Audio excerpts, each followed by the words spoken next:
శ్రీ గురుభ్యో నమః. శ్రీమాత్రే నమః. మా భక్తి టీవీని ప్రోత్సహిస్తున్నటువంటి మా ప్రేక్షకులందరికీ ధన్యవాదాలు తెలియజేస్తూ 31 ఆగస్టు నుంచి 6 సెప్టెంబర్ వరకు గల కాలానికి రాశి ఫలితాలు తెలియజెప్పుకుందాం. ముందుగా గ్రహస్థితులు. మిథునంలో గురువుగారు ఉన్నారు, కర్కాటకంలో శుక్రుడు, సింహరాశిలో రవి బుధ కేతువులు, కన్యరాశిలో కుజుడు, వృశ్చిక రాశిలో చంద్రుడు, కుంభరాశిలో రాహువు, అలాగే వక్రించినటువంటి శనిగారు మీనరాశిలో. గ్రహస్థితులు ఇలా ఉంటూ ఉండగా ఒక్క చంద్రుని యొక్క గమనము మాత్రమే వారాంతంలో మారి ఉన్నది. మిగతా గ్రహస్థితులన్నీ కూడా వార ప్రారంభంలో ఏ విధంగా ఉన్నాయో వారాంతంలో కూడా అదే విధంగా ఉన్నాయి, ఇంకా మార్పు చెందలేదు. గ్రహాల సమ్మేళనాల విషయానికి వస్తే రవి బుధ కేతువుల యొక్క స్థితి సింహ రాశిలో కలిసి ఉంటూ రాహు గారి యొక్క దృష్టిలో ఉన్నారు. ఇక్కడ బుధాదిత్య యోగం మంచిదే అయినప్పటికీ కేతువు మీద రాహు దృష్టి కానీ, రవి గారి మీద రాహు దృష్టి కానీ, బుధుడి మీద రాహు దృష్టి కానీ అంతగా బాగలేదు. వినికిడి సమస్యలు ఉండడానికి, చర్మానికి సంబంధించినటువంటి ఇబ్బందులు, రక్తానికి సంబంధించినటువంటి ఇబ్బందులు ఉండడానికి, పితృవంశ దోషాలు ఈసరికే జాతకంలో జన్మజాతకంలో ఎవరికైతే పితృవంశ దోషాలు ఉంటాయో వారికి కొన్ని రకాల ఇబ్బందులు అనేవి కనిపిస్తూ ఉంటాయి. వీటికి తప్పనిసరిగా పరిహారం చేసుకోండి. రవి బుధ కేతు రాహు ఈ 4 గ్రహాలకి స్తోత్ర పారాయణాలు చేసుకోవాలి. అలాగే శనిగారి యొక్క దృష్టి కుజుని మీద, కుజుని దృష్టి శనిగారి మీద పరస్పర దృష్టిలు ఉంటూ ఉన్నాయి. ఇది చాలా పదునైనటువంటి దృష్టి. రోడ్డు ప్రమాదాలు, హృద్రోగాలు, రక్తస్రావాలు, కోర్టు కేసులు, పెద్ద మనుషుల పంచాయతీలు, భూమి తగాదాలు, ఇతరత్ర స్థిర చరాస్తుల తగాదాలు, ఏదైనా కొనుగోలు అమ్మకాలు, వాహనాలు కానీ లేదా భూమి కానీ, ఇతరత్ర యంత్రాలు, యంత్ర పరికరాలు, మిషనరీకి సంబంధించినవి కానీ ఇలాంటి వాటి విషయాలలో చాలా ఇబ్బందులు అనేవి కనిపిస్తూ ఉంటాయి. ఈ ఇబ్బంది లేకుండా ఎవరికి ఉంటుంది అంటే జన్మజాతకంలో శని దృష్టి కుజుడి మీద, కుజుడి దృష్టి రాహు మీద లేకుండా ఉన్నట్లయితే, ఏ ఒక్క దృష్టి ఉన్నా కూడా శనిగారి దృష్టి కుజుడి మీద ఉందనుకోండి, శనిగారికి 3వ దృష్టి ఉంటుంది, 7వ దృష్టి ఉంటుంది, 10వ దృష్టి ఉంటుంది. అలా ఏ దృష్టిలో కుజుడు ఉన్నా లేదా కుజుని దృష్టి 4, 7, 8లో ఉంటుంది.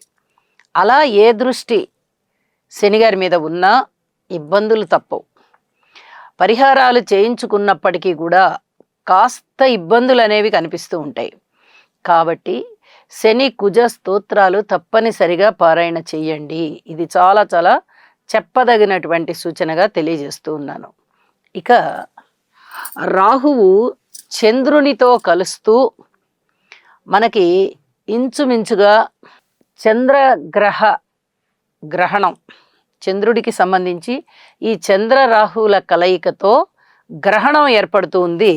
అది ఈ వారాంతం అయినటువంటి మరుసటి రోజే ఏర్పడుతోంది. ఇంకా చంద్రుడి యొక్క గమనము కుంభరాశిలో ఉంటూ ఉండగానే ఏర్పడుతూ ఉన్న కారణం చేత ఈ గ్రహణానికి సంబంధించినటువంటి జాగ్రత్తలు కూడా తీసుకోవాలి. ఇది కూడా చాలా చెప్పదగినటువంటి సూచనగా తెలియచేస్తూ ఉన్నాను. ఇక రాశుల్లోకి వెళ్దాము, ఫలితాలు తెలియజెప్పుకుందాం. మిథున రాశి వారికి ఈ వారం రోజుల కాలముని పరిశీలన చేసినట్టయితే గ్రహస్థితులు ఏ విధంగా ఉన్నాయి అంటే అత్యద్భుతంగా ఉన్నాయి. రాశిలో గురువు గారు యోగిస్తున్నారు, ద్వితీయంలో శుక్రుడు యోగిస్తున్నారు, తృతీయంలో రవి బుధ కేతువులు యోగిస్తున్నారు, షష్టంలో చంద్రుడు యోగిస్తున్నారు. ఇన్ని అద్భుతమైనటువంటి గ్రహస్థితులు ఉంటూ ఉన్నప్పుడు తిరుగు లేకుండా ఉంటుంది. సన్మాన సత్కారాలు అందుకుంటారు, మాట విలువ పెరుగుతుంది, బంగారు లాంటి ఖరీదైన వస్తువులు లేదా ఆభరణాలు కొనుగోలు చేయగలుగుతారు. అన్నదమ్ముల సహాయ సహకారం చాలా చాలా బాగుంటుంది. అయితే ఇక్కడ చెప్పదగినటువంటి సూచన ఏమిటంటే కోర్టు విషయాలు తప్ప మిగతావి బాగుంటాయి. ఇది మటుకు ఏదైనా ఆస్తి పంపకాల విషయంలో తగిన జాగ్రత్తలు తీసుకోవలసి ఉంటుంది. మాతృవర్గ రీత్యా కూడా తగిన జాగ్రత్తలు తీసుకోవాలి. విద్యార్థులు ఇంకా కొంచెం ఎక్కువ కష్టం చేయవలసి ఉంటుంది. వ్యవసాయదారులకి చాలా చాలా బాగుంటుంది అని చెప్పి తెలియచెప్పడం జరుగుతోంది. వాహనాల కొనుగోలు అమ్మకాల విషయంలో కొన్ని రకాల జాగ్రత్తలు తీసుకోండి. సంతాన రీత్యా బాగుంటుంది, రుణాల రీత్యా బాగుంటుంది, భార్యాభర్తల అనుకూలత రీత్యా బాగుంటుంది. అలాగే విందు భోజనాలు చేస్తారు, సన్మాన సత్కారాలు అందుకుంటారు. ఎక్కువ శుభకార్యాలలో పాల్గొంటారు. శుభకార్యాల పైన ఎక్కువ ధనాన్ని ఖర్చు చేస్తారు. మీ మాట విలువ పూర్వం కన్నా రెట్టింపు పెరుగుతుంది. కార్మికులు, కర్షకులు, నేత పనివారు, చేతి వృత్తుల వారు ఇత్యాది వారందరికీ కూడా చాలా బాగుండేటటువంటి పరిస్థితి కనిపిస్తోంది. ఉద్యోగ జీవితంలో కూడా సంతృప్తి ఉంటుంది. అయితే కష్టం మటుకు తప్పదు. ఇది చెప్పదగినటువంటి సూచనగా తెలియజేస్తున్నాను. నూతన కార్యక్రమాలు ప్రారంభించినట్లయితే వెనక్కి తిరిగి చూడక్కర్లేకుండా ఆ పనులన్నీ అభివృద్ధి మార్గంలో వెళ్తాయి అని చెప్పి చెప్తూ ఉన్నాను. రుణాలు గనక మీరు కోరుకున్నట్టయితే రుణాలు దొరుకుతాయి. మీ ఆదాయం కూడా పెరగడానికి అవకాశం ఉంది. అయితే ఏదైనా స్థిర చరాస్తుల పెంపుదల కోసం మీరు ఏవైనా గనక రుణాలు తీసుకుని మరమ్మతులు అలాంటివి చేసుకోవాలి అనుకుంటే అవి చేసుకోవచ్చు. అందువల్ల రుణాలు అవుతాయి అని చెప్పి చెప్తూ ఉన్నాను.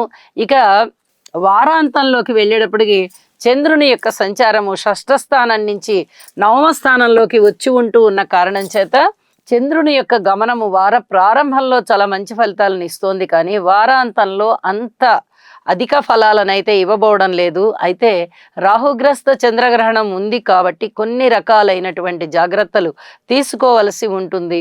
ఉద్యోగ జీవితం కాస్త సంతృప్తిగానే నడుస్తూ ఉంది కాబట్టి మీకు ఈ వారం అంతా కూడా చాలా చాలా సంతృప్తికరమైనటువంటి విధంగా జరుగుతుంది అని చెప్పి తెలియజేస్తూ ఉన్నతి అయితే ఖచ్చితంగా ఉన్నది. అది కూడా మీ సంతృప్తికి కారణమవుతుంది అని చెప్పి తెలియజేస్తున్నాను. శనిగ్రహ, కుజగ్రహ స్తోత్రపారాయణలు, అలాగే రవి, రాహు, బుధకేతువుల స్తోత్రపారాయణలు కూడా తప్పనిసరిగా చేసుకోండి. రాహు గారి యొక్క దృష్టి ఎప్పుడైతే ఈ రవి, బుధ, కేతువుల మీద ఉందో ఆరోగ్యానికి సంబంధించిన జాగ్రత్తలు తీసుకోవాల్సి ఉంటుంది. పితృవర్గరీత్యా కూడా కాస్త కనిపెట్టుకొని చూసుకుంటూ ఉండండి. ఏదైనా అనారోగ్యం కలిగినట్టయితే పితృవర్గరీత్యా మీకు ఎంతవరకు సహాయం చేయగలుగుతారో అంత సహాయ సహకారాలుగా మీ వాళ్ళకి సహాయంగా ఉండండి అని కూడా చెప్తూ ఉన్నాను. అయితే కేవలం అనారోగ్యమే తప్ప ఇక ఏమీ ఇతరత్ర ఆయుష్కి సంబంధించిన దోషాలు అని చెప్పడానికి రాదు గోచారంలో. కాబట్టి జాగ్రత్తలు తీసుకోండి, సంతృప్తితో ఉండండి. పితృవర్గ రీత్యా కొన్ని రకాల జాగ్రత్తలు తీసుకోండి, సంతృప్తికరంగా ఉండండి, మీ వారిని ముంచండి అని చెప్పి తెలియజేస్తూ శుభం. గురుగ్రహ అనుకూలత కొరకు దేవానాం చ ఋషీణాం చ గురుం కాంచన సన్నిభం బుద్ధిమంతం త్రిలోకేశం తం నమామి బృహస్పతిం. ఓం హ్రాం హ్రీం హ్రౌం సహ బృహస్పతయే నమః. శుక్రగ్రహం యొక్క అనుకూలత కొరకు హిమకుంద మృణాళాభం దైత్యానాం పరమం గురుం సర్వశాస్త్ర ప్రవక్తారం భాగం ప్రణమామ్యహం.